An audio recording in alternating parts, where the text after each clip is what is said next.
নমস্কাৰ, মোৰ নাম অভিজ্ঞান শৰ্মা গগৈ আৰু মই আজি মুক্ত আকাশৰ এই প্লেটফৰ্মৰ জৰিয়তে মই কেনেকৈ HSLC এক্সামৰ কাৰণে প্ৰিপেয়াৰ কৰিছিলোঁ তোমালোকক মই আজি ক'ম।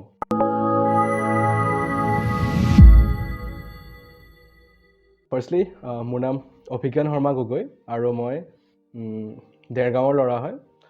স্কুলিং কৰিছিলোঁ ডন বস্কো হাইস্কুল আৰু কলেজ পাছ কৰিছিলোঁ, 12 পাছ কৰিছিলোঁ radiant college Dergaon.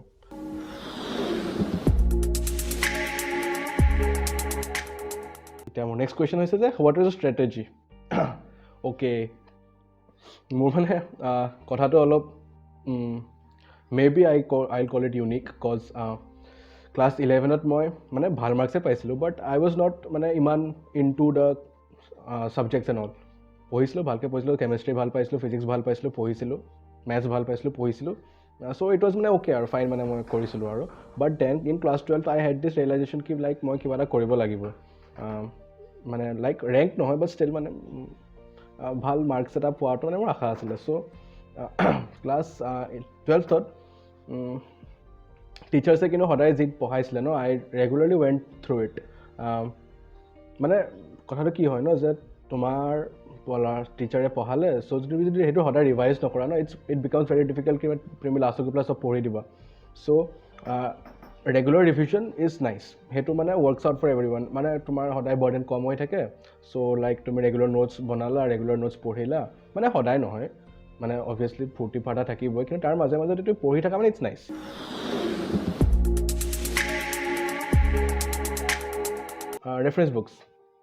Reference books ক'বলৈ গ'লে মই ফিজিক্সৰ কাৰণে পঢ়িছিলোঁ SL Arora. SL Arora is way good, বহুত ভাল হয়, কজ তুমি তাত মানে কুৱেশ্যনছ টাইপত চব বস্তু পাই যাওঁ, মানে চব নোটছ টাইপতে আছে। চ' ইটছ বহুত ভাল মানে সেইটো তাৰ পৰা পঢ়িবলৈ। মই মেথছ কৰিছিলোঁ ক'বলৈ গ'লে অকল NCERT-খন বহুত কৰিলোঁ মই। NCERT মুখস্থ হৈ যোৱাৰ নিচিনা হৈছিলে। চ' ইটছ মানে NCERT পৰা কৰাটো মই তাৰ পৰা ভাল পাইছিলোঁ। বায়' NCERT পৰা কৰিছিলোঁ, তাৰপিছত মডাৰ্ণছ ABC প্লাছ বুলি এখন কিতাপ ওলাই, তাৰ পৰা মই পঢ়িছিলোঁ, মানে তাৰ পৰা মই নোটছ বনাইছিলোঁ। কিন্তু মানে মই NCERT পৰা টপিকছবোৰ চালোঁ যে এইকেইটা টপিক আছে, তাৰপিছত এইকেইটা টপিক মই ৰেফাৰেঞ্চ বুকছত বিচাৰিলোঁ, দেন নোটছ বনালোঁ। চ' বায়' মই তেনেকৈ ক্ৰেক কৰিছিলোঁ। আৰু কেমেষ্ট্ৰি একচুৱেলি মোৰ কলেজৰ টিচাৰে যি নোটছ দিলে মই অকল সেইবোৰকে পঢ়িলোঁ, সেইটোৱে দিয়ে মোৰ হৈ গ'ল কাম।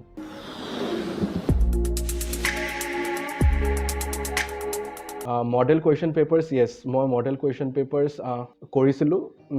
মেথছ কৰিছিলোঁ, কেমেষ্ট্ৰি বহুত কৰিছিলোঁ, ফিজিক্স ইমান নকওঁ কৰিছিলোঁ বুলি। বায়' আই ৱাজ ট'টেলি ডিপেণ্ডেণ্ট অন NCERT-য়ে যি লিখা আছে NCERT-খন গোটেইখন পঢ়িলোঁ।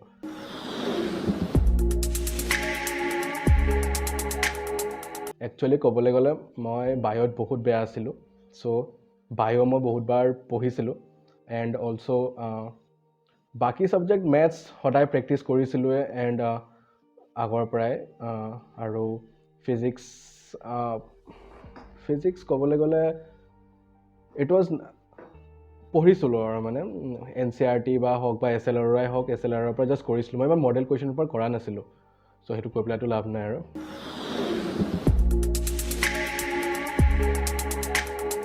এইটো বহুত মানে মোৰ ফেভৰেট কুৱেশ্যনত পৰে, কাৰণ মই বায়'ত বহুত বেয়া আছিলোঁ।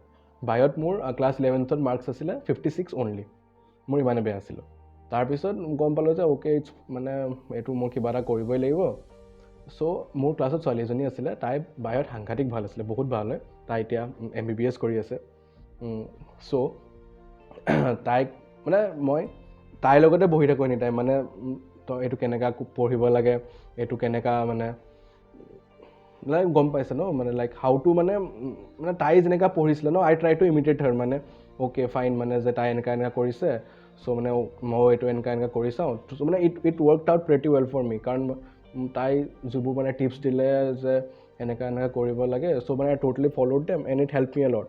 চ' যদি তোমাৰ কোনোবা মানে ফ্ৰেণ্ডছ আছে ন, যোন মানে সেইটো ছাবজেক্টত ভাল, মানে ত' তাহাঁতৰ পৰা গাইডেঞ্চ ল'বা, কাৰণ তাহাঁতি জানে যে সেইটো ছাবজেক্ট মানে কেনেকৈ ইজিলি পঢ়িব পাৰে। চ' ইটছ নাইচ।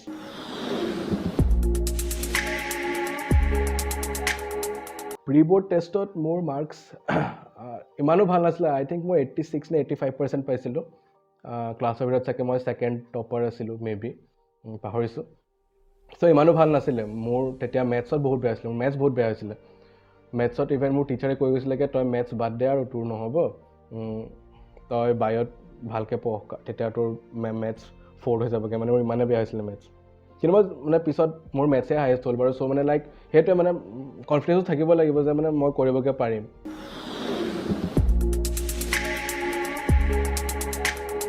টাইম মেনেজমেণ্ট কৰিছিলোঁ, খালি মানে মই ইমান টাইম মেনেজমেণ্টটো ক'ব নোৱাৰিম। বিকজ মানে মই নিজে ভাল পোৱা টাইমত পঢ়িলোঁ, যোনদিনাখন ভাল পাওঁ যোনদিনাখন মন থাকে সেইদিনাখন ৰাতিপুৱা 6টালৈকে পঢ়ি দিওঁ, যেতিয়া মন নাথাকে সেইদিনাখন কমকৈ পঢ়োঁ। মানে ইমান টাইম মেনেজমেণ্টৰ কথা নাই। আৰু কাৰণ অভিয়াছলি এক্সামৰ আগে আগে চবেই প্ৰিপেয়াৰ কৰে আৰু তেতিয়া ৰাতিপুৱা শুই উঠা, পঢ়া, খাব লাগে, শুব লাগে, আকৌ পঢ়িব লাগে।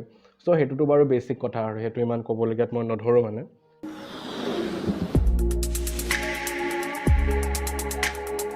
মানে মোৰ মেইন ইনস্পিৰেশ্যন মানে ঘৰত মা দেউতাইতো অভিয়াছলি চবৰে মা দেউতাকে সেইটো ইনস্পায়াৰ কৰে, কিন্তু স্পেচিফিকেলি ক'বলৈ গ'লে মোৰ কলেজৰ প্ৰিন্সিপাল আৰু মোৰ কেমেষ্ট্ৰি টিচাৰ কল্যাণ ছাৰ।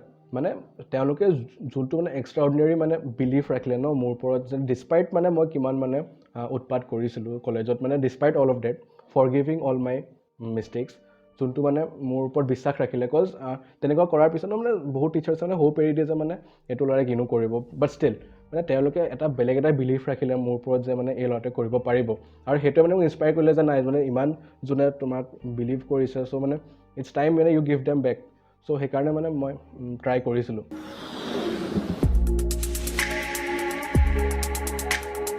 মই গান বহুত শুনো। তেতিয়া মই ইমান ইউটিউব চোৱা নাছিলোঁ। গান বহুত শুনিছিলোঁ, এণ্ড মুভিজ এণ্ড হেংিং আউট উইথ ফ্ৰেণ্ডছ চামটাইমছ, আৰু মানে ফ্ৰেণ্ডছক কল কৰিলোঁ, সেইবোৰ আৰু মানে ইমান তেনেকুৱা নাছিলে আৰু।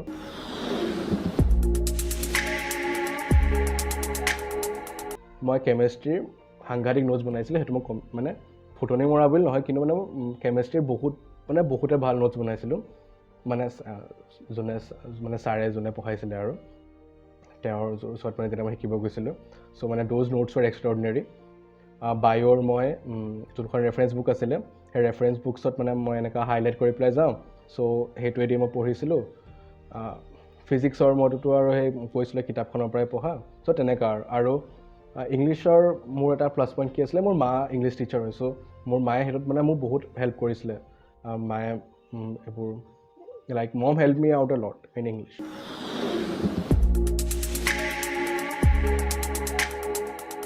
এনেকুৱা নহয় মানে যে তোমাৰ টাইম একদম কমি যাব, মানে কেতিয়া সিমান কম টাইমৰ মানে তেনেকুৱা কুৱেশ্যন পেপাৰে নাকাটে বাৰু। ইংলিছত মই ফাৰ্ষ্ট মই ষ্টাৰ্ট কৰিছোঁ ইংলিছৰ পৰা। ইংলিছত মানে মোৰ তেতিয়া বহুত ষ্ট্ৰং পইণ্ট আছিলে ইংলিছ। চ' লাইক মই বহুত দীঘল আনচাৰ্ছ লিখিছিলোঁ। মানে মই গোটেই কিতাপখন লিখি দিয়া টাইপ মানে মই কৰিছিলোঁ। মানে মই আনচাৰ্ছ যদি জানো, মানে অভিয়াছলি জানোৱেই।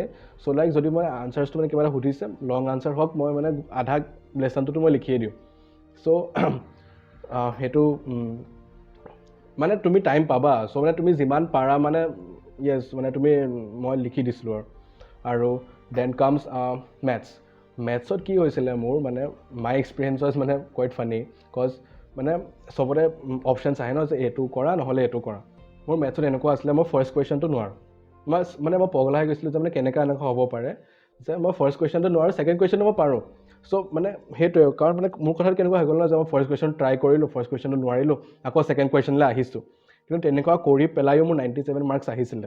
চ' মানে টাইম তুমি পাবা, সেইকাৰণে সেইটো ইমান টেনশ্যন ল'ব নালাগে যে মানে আমাৰ টাইম কমি যাব পাৰে। কেতিয়াবা এক্সেপশ্যনেলি যদি লেংথি পেপাৰ আহে, সেইটো বাৰু মই গেৰাণ্টি ল'ব নোৱাৰোঁ। বাট মানে যদি তোমাৰ মানে কুৱেশ্যন পেপাৰ এখন আহে, চ' মানে সেইটো মানে টাইম থাকে। আৰু মানে এনেকুৱা মোৰ মতে নহয় যে মানে টাইম তুমি কেতিয়াও নাপাবা। ইটছ মানে ফাইন আৰু তুমি যদি মানে আনচাৰ্ছবোৰ জানা, মানে অকণমান যদি তোমাৰ কনফিউজনো লাগে, চ' মানে ইটছ মানে তুমি এইটো মেকআপ কৰিব পাৰিবা সেইটো টাইম।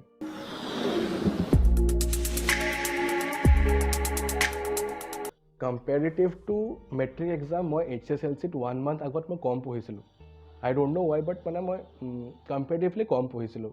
লাইক মানে মই আৱাৰ্ছ ইমান মনত নাই বাৰু, কিন্তু মানে লাইক নৰ্মেল পঢ়ি গৈছিলোঁ আৰু মানে এনেকুৱা নহয় যে টাইম ৱেষ্ট কৰিছিলোঁ, বাট মানে পঢ়ি গৈছিলোঁ আৰু মানে নৰ্মেলি আৰু মানে I was taking my sleep right. মানে কিছুমানে আকৌ নুশুৱে ন, চ' মানে তেনেকুৱা হোৱা নাছিলে আৰু মানে ধুনীয়াকৈ শুই বৈ মেলি আছিলোঁ আৰু।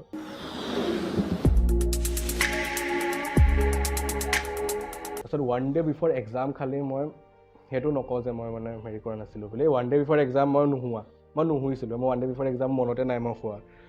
মই কেমেষ্ট্ৰি এক্সামৰ আগত মই প্ৰবেবলি চাগে মই 2 ঘণ্টা শুইছোঁ, তাকো মই 15 minutes ব্ৰেক লৈ লৈ।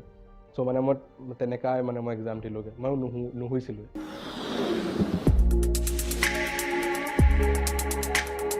I don't think I was much dependent on internet for my class 12 preparation. সেইটো মই নাভাবোঁ যে মই ইমান ডিপেণ্ডেণ্ট আছিলোঁ।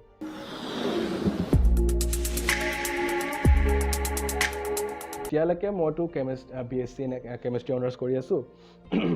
চ' after doing my MSc I got like 2 aims. মই আইদাৰ গেট দি পেলাই ONGC, IOCL, অইল তাত মই যাব পাৰোঁ। বাট যদি মোৰ MScত মানে কিহবা মানে এক্সট্ৰিমলি কিছুমান ছাবজেক্ট কেতিয়াবা ইণ্টাৰেষ্ট বহি যায় ন, লাইক মানে এতিয়া কাইণ্ডৰ মোৰ যোনটো মেইন ছাবজেক্টৰ ইণ্টাৰেষ্ট হৈছে সেইটো কোৱাণ্টাম কেমেষ্ট্ৰি। চ' যদি মই MScত গৈ পেলাই যে দেখোঁ যে অ'কে ফাইন, মানে ইটছ ৰিয়েলি অছম, চ' মানে তেতিয়া I might go' for PhD and further into research and development. So' চাই লওঁ আৰু সেইটো কি হয়।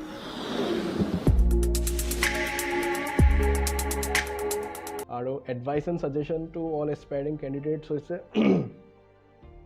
যদি তোমাৰ মানে এইম আছে ন, যে তুমি মানে এইম থকাও কথা নহয়, যদি তুমি ভাবা যে মানে তুমি এক্সামটো ভালকৈ দিম বুলি বিচাৰিছা, চ' লাইক প্ৰেছাৰ লৈ পেলাই যে লাইফত একো লাভেই নাই। মই প্ৰেছাৰ লোৱাই নাছিলোঁ। তুমি মানে লাইক যদি মোক ক্লাছ 11-12 ফ্ৰেণ্ডছক সোধা ন, মানে কোনো ফ্ৰেণ্ডছে নকয় যে এই ল'ৰাটোৱে মানে গৈ পেলাই ষ্টেণ্ড কৰিব পাৰিব। মই তেনেকুৱা এটা ল'ৰাই মানে মই ষ্টেণ্ড কৰিছোঁ। মই নিজকে জানো, কাৰণ মই বহুত উৎপাত কৰিছিলোঁ। মই I was heavily involved in co-curricular activities. But like সেইটোৱে ন, যে মানে যোনটো টাইমত মই মানে উৎপাত কৰিছিলোঁ সেইটো টাইমত মই উৎপাত কৰিলোঁ। যোনটো টাইমত খালি মই পঢ়িবলগীয়া আছিলে সেইটো টাইমত মই পঢ়া শুনাও কৰিলোঁ। মানে লাইক যে মই কলেজত উৎপাত কৰি আহিলোঁ, আকৌ বোলে গধূলি ওলাই গ'লোঁ লগৰ লগত, তেনেকুৱা নাছিলে মানে। কলেজৰ উৎপাত কলেজতে ৰাখিলোঁ, কলেজৰ co-curricular activities কলেজতে ৰাখিলোঁ, ঘৰত আহিলোঁ, টিউশ্যন গ'লোঁ, ঘৰত আহি পেলাই পঢ়িলোঁ।